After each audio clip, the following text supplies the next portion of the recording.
Welcome to Tennis Spin, where we put our spin on your tennis. Coach Rob, what did we do to our rackets? We went 6 mains and 6 crosses. Stay tuned. Yes. All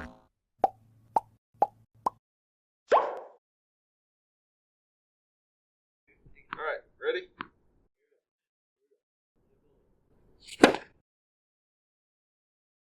Out. The ball was in. You cannot be serious. You cannot be serious. The ball hit the paint. Paint flew up.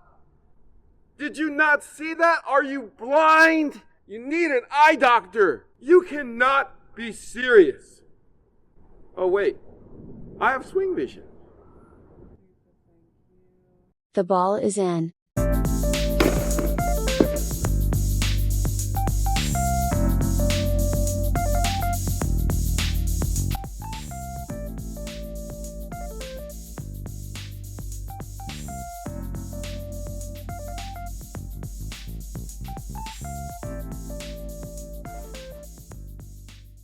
All right, Coach Rob, why did we do this?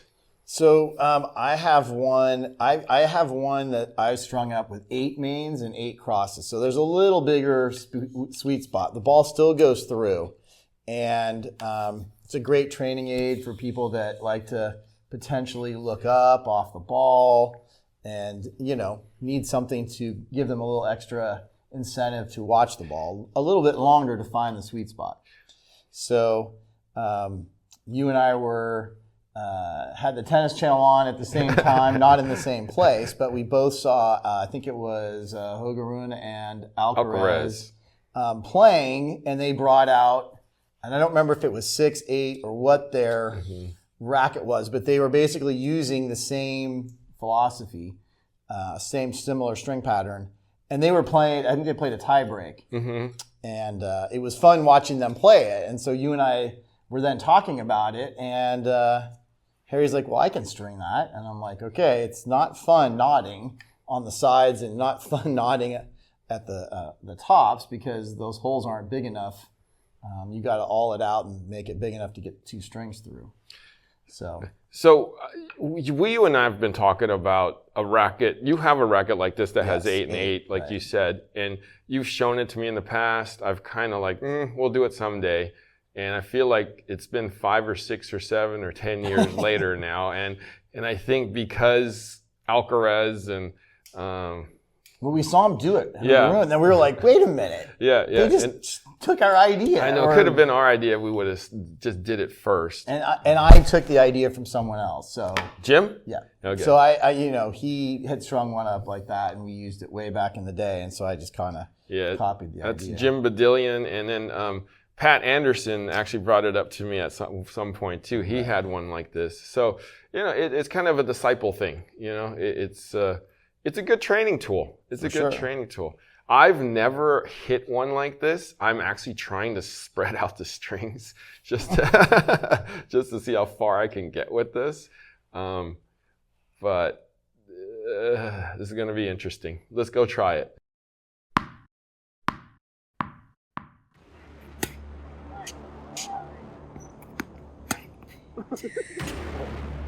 Oh.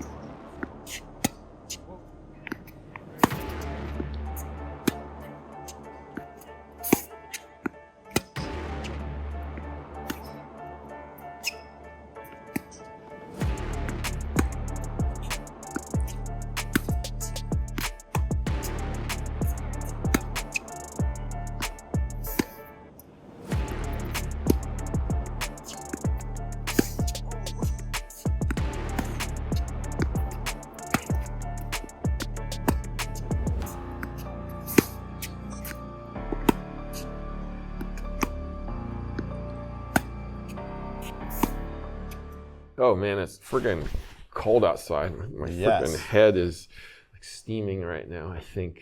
Like Hades. All right. We launched a few, didn't we? Yes, we did. I did too. You hit pretty good. There was a couple where you sat back and looked up and it went rather far. And I shanked a couple myself, and I am happy to say I don't think we had any of them go through. Mm-hmm. We didn't always control it, but we did not swing and have the ball go behind us. Yes, yes. The videographer behind us did not get hit. Right. So that was my secret, like, oh man, if I swing and one goes through. So this is what I figured out with this off after a few shots, is that I know that I'm going to have this surface area. So it may slide into more strings, and then if it slides into there, then I'm perfect. It's going to go. I have kind of this area too. So as long as I'm in here at impact, it'll actually be okay.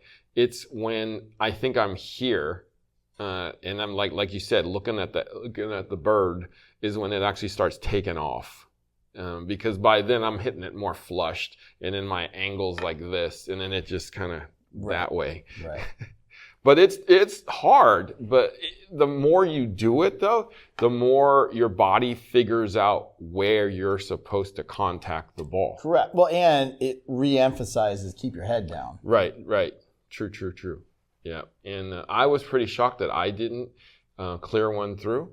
Right. Or hit one over the fence. Yes. I almost did. You hit the fence, but you didn't hit it over. Yeah. So your pro staff felt how good? It felt good. It felt good? I mean, it's a pro staff. Okay. But, I would have loved a couple more strings. I might have had a little more control, but maybe we could play a tiebreaker with this in another video. Yeah, we'll keep it like this. We'll play a tiebreaker and see what happens. Let's see what happens. See if we can figure it out. See if I can concentrate. We need more daylight next time. Yeah. Well, actually, maybe playing in the dark is better for me. Thank you, Coach Rob. Sure. Guys, thank you for watching Tennis Spin, where we put our spin on your tennis.